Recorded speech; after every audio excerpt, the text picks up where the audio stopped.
Welcome to my channel. My name is Sami, and here's my 2026 TBR. Let's go.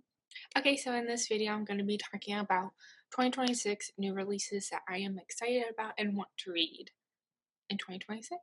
So let's get right into it. First new release for 2026 I'm excited about is The Astral Library by Kate Quinn. So number one, I am a really big Kate Quinn fan, so honestly any of her books I want to read.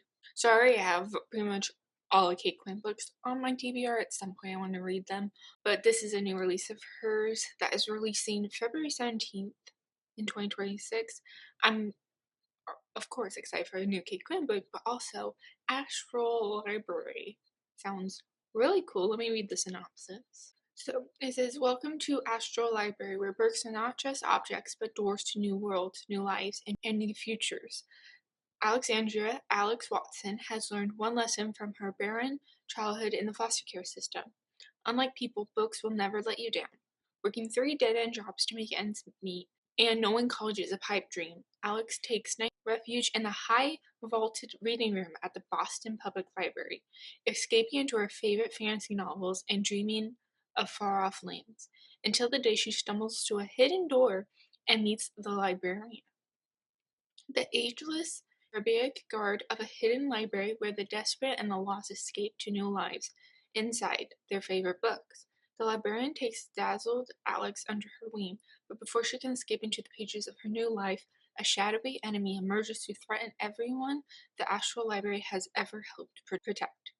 Aided by a dashing costume shop owner, Alex and the librarian flee through the Regency drawing rooms of Jane Austen to the back alleys of Sherlock Holmes and the champagne-soaked parties of the Great Gatsby as danger draws closer. But who does their enemy really wish to destroy? Alex, the librarian, or the library itself? Very tense, but also very interesting. Just the premise of the book is very interesting on its own, but also I feel like it is different for Kate Quinn. Normal. She does a lot of historical, but she hasn't really dabbed into, I guess we could say it's kind of fantasy-esque with jumping into all these different books. That sounds very interesting. I'm very excited to check this out next year. Next book is The Book Witch by Meg Schaffer? So sorry. So I think I read one other book of Meg Schaffer's. I believe that was well, now let me just go look because I can't remember what it's called. The Wishing Game. The Wishing Game. And I really did enjoy that book. I'm pretty sure that's only one of hers I've read. So when I saw a new release coming out and another one related to books, I'm so excited for these books coming out. So this one says it's expected April 7th of 2026, and the premise is, oh my gosh, I just read the first line. I think this is very similar to Kate Quinn's. You're jumping into books. I completely forgot that they were the same premise. Okay, so reading this one. She can hop into any novel, she just can't stay there.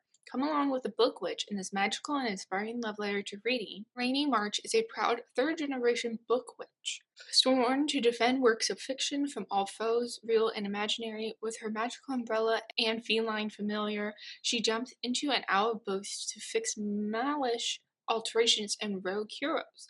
Book witches live by a strict real people belong in the real world. This is real word, but I think it's supposed to mean real world. Book witches live by a strict real people belong in the real world. Fictional characters belong in works of fiction. Do not eat, drink, or sleep inside a fictional world, lest you become part of the story. Falling in love with a fictional character? Don't even think about it. Which is why Rainey has been forbidden from seeking the Duke of Chicago, the dashing British detective who stars in her favorite mystery series. If she ever caught with him again, she'll be expelled from her book coven and forced to give up the magical gifts that are as much a part of her as her own name. But when her beloved grandfather disappears and a priceless book is stolen, there's only one person she trusts to help her solve the case: the Duke. Their quest takes them through the world of Alice in Wonderland, The Great Gatsby, and other classics that will reveal hidden enemies and long-buried family secrets. So that sounds really cool, but this one kind of seems more like if I could go into a book and meet Hercule Poirot, I think I would cry. be able to solve a mystery with him, that'd be sick. So, didn't realize that the first two books are literally the same premise, but it's very interesting to then compare them after reading both. So, very excited to check that one out. So the next couple I actually found just scrolling on Goodreads list of new releases, and some of these caught my eye. So the first one is The Ending Writes Itself by Evelyn Clark.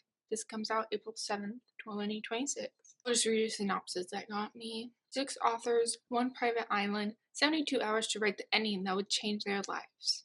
Arthur Fletch, one of the world's best-selling novelists, is a reclusive genius known for his iconic protagonists and fiendish twists. When 6 struggling authors are invited to spend a weekend on his private Scottish island, they arrive to discover a shocking secret. Arthur Fletch is dead, and his last book is unfinished. Desperate to publish the novel, Fletch's agent and editor have summoned these writers in the hope that one of them will imagine a worthy ending for this final book. To sweeten the deal, they are offering an irresistible prize. In addition to ghostwriting the last chapter for a mind-boggling sum, they will also help the lucky winner successfully relaunch their own career, guaranteeing future bestsellers. The catch? The writers have just 72 hours to finish Fletch's magnum opus. Starting is often the hardest part, but getting to the end could be murder.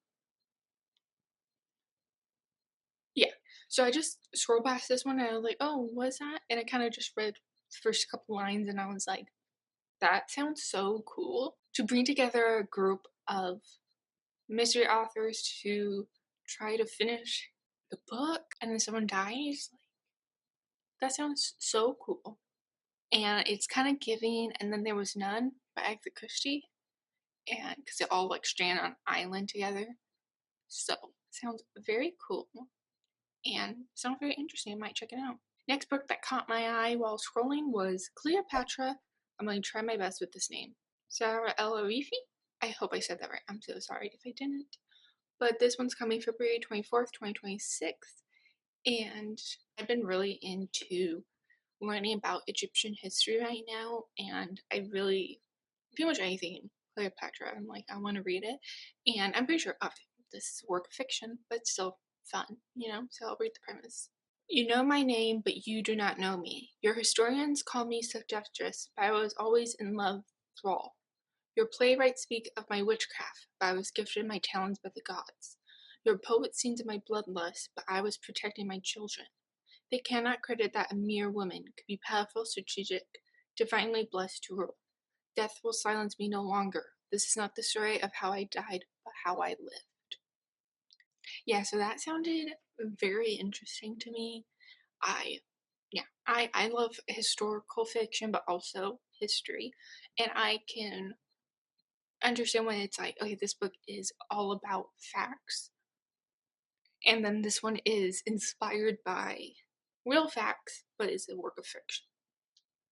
So I'm pretty sure, if I'm understanding, this one is taking the base facts and then elaborating it into a work of fiction. So we'll see if I get to that. I do want to read, if you know any good Egyptian history books that are, nonfiction, I really want to find one about, I know that the Egyptians worshipped cats. I love cats. So I just want to learn about like what made them worship them, and so I have, the best ways to worship the cat.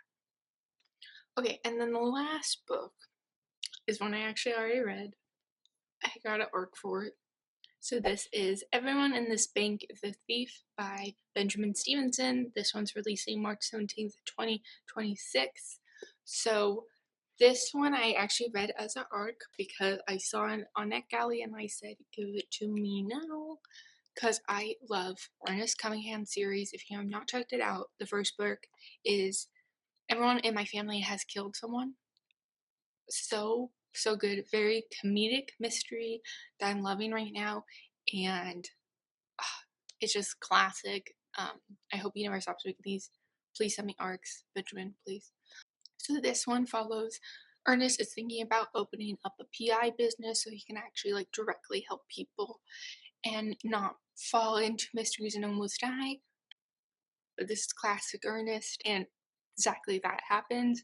He goes to my hair is like sticking up. Please ignore it if you see. If you see it. So Ernest goes to a bank and is thinking of getting a loan from them, and turns out at that exact moment a bank robber has entered the building and takes everyone as a hostage. So in these books, like everyone's guilty of something. You just gotta figure out what they're guilty of. So it is so cool, so interesting. I fly through them. I never get to ending because it's so good. Just absolutely love Ernest. I love this series. I want to read them. So those are all my anticipated reads for 2026, new releases. Comment down what books you're excited for next year. And thank you so much for watching. Please like and subscribe. It means so much to me. Happy Bookmas, and I'll see you tomorrow. Bye.